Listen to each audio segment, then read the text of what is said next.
बिस्मिल्लाहिर्रहमानिर्रहीम। सैयद एहतशामुल हक हमारे एक नए प्रोग्राम माहौलियात और हम के साथ आपकी खिदमत में हाजिर। आज का हमारा मौजू थोड़ा सा हम तब्दील करते हैं। फ्रॉम लैंडफिल्स और डंप साइट से हम आते प्लास्टिक्स और उसका हमारी ज़िंदगी पे असर। प्लास्टिक एक पॉलीमर है। पॉलीमर से मुराद ये है कि कॉम्प्लेक्स चेन है जो कि फॉसिल फ्यूल्स और दूसरे किस्म के ऑर्गेनिक पॉलीमर्स के साथ मिलकर बनाया जाता है। प्लास्टिक्स की बहुत सारी किस्में हैं। ये आपको जो एक नीचे आपको एक पिक्चर नज़र आएगी अभी इस पे, जिसमें कि प्लास्टिक की कौन कौन सी किस्में हैं वो नज़र आ रही होंगी। इसी तरह एक और फ़ोटो मैं डाल रहा हूँ इसमें, जिससे आपको ये पता चलेगा कि पॉलीमर क्या होता है। ये स्टार्ट है प्लास्टिक का कि ये फॉसिल फ्यूल से बनता है या आपके दूसरे ऑर्गेनिक कंपाउंड से। It is a complex polymer. और अब इसके हमारी ज़िंदगी पे असरात क्या हैं। हमने प्लास्टिक इतना वर्सटाइल मटेरियल है, इतना अच्छा मटेरियल है, लेकिन पूरी दुनिया ने हमने इसको मिसयूज़ किया है, सही तरह से यूज़ नहीं किया। और इसका जो बेएहतियाती से इस्तेमाल करने से और गैर ज़िम्मेदारी से इस्तेमाल करने से हमें बहुत सी मुश्किलात दरपेश हैं। ये मुश्किलात क्या हैं? एक आप जो बहुत कॉमन आप सुनते होंगे है गुफ्तगू में और टेक्निकल पेपर्स में कि एक टर्म नैनो प्लास्टिक इस्तेमाल होती है और एक टर्म माइक्रो प्लास्टिक इस्तेमाल होती है। What is a microplastic and what is a nanoplastic? Microplastic जो है वो थोड़े से बड़े प्लास्टिक के ज़र्रात हैं जो प्लास्टिक की सारी चीज़ें रिलीज़ करती हैं।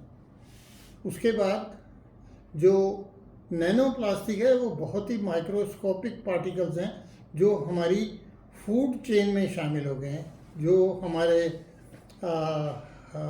निज़ाम जो सांस लेने का निज़ाम है, तनफ़ुस का वर्ड मैं यूज़ करना चाह रहा था, तो वो हमारे लंग्स में एंड ब्लड स्ट्रीम में और some of the scientific journals claim that they are also being deposited or impacting our brain. Now this is a very alarming, ये बहुत ही परेशान कुन बात है।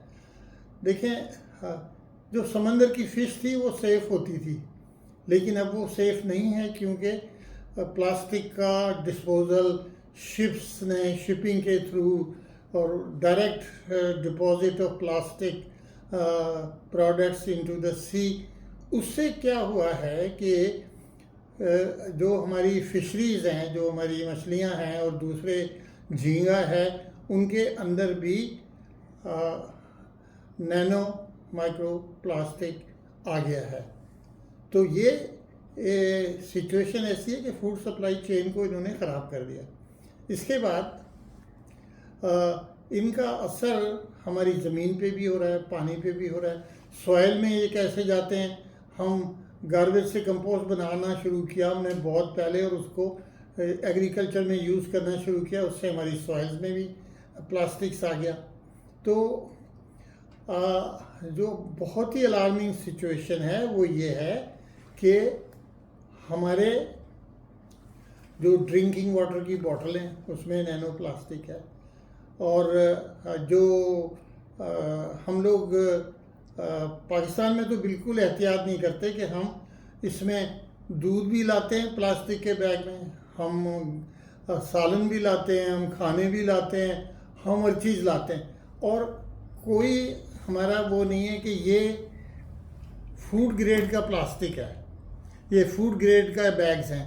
फूड ग्रेड के बैग्स ज़रा थोड़े डिफ़िकल्ट तरीके से बनाए जाते हैं, जो कि एक दफ़ा आप यूज़ करके फेंक दें तो ठीक है, लेकिन अगर आप मल्टीपल यूज़ करेंगे तो वो भी बहुत ख़तरनाक है। तो अब ये है कि इसको हमें रेगुलेट करने की ज़रूरत है। इसके नुकसानात बहुत ही तबाकुन हैं और इसको हमें अपनी फूड सप्लाई चेन से बाहर निकालना है, अपनी ज़िंदगी से बाहर निकालना है। हमने अपने बच्चों के लिए सेफ़ इन्वायरमेंट प्रोवाइड करना है। वो हम कैसे करेंगे, इसको हम एक दूसरे वीलॉग में स्टेप बाय स्टेप हम जाएंगे।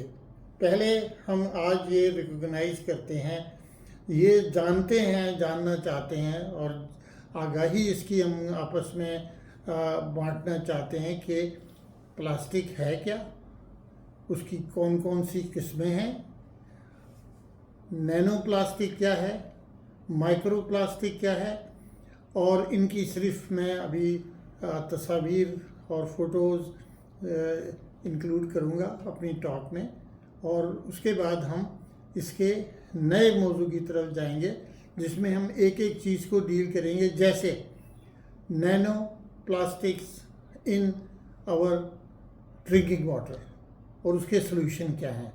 तो दूसरी गुफ्तगू तक अल्लाह हाफिज़ और अपना ख्याल रखिए। पाकिस्तान जिंदाबाद।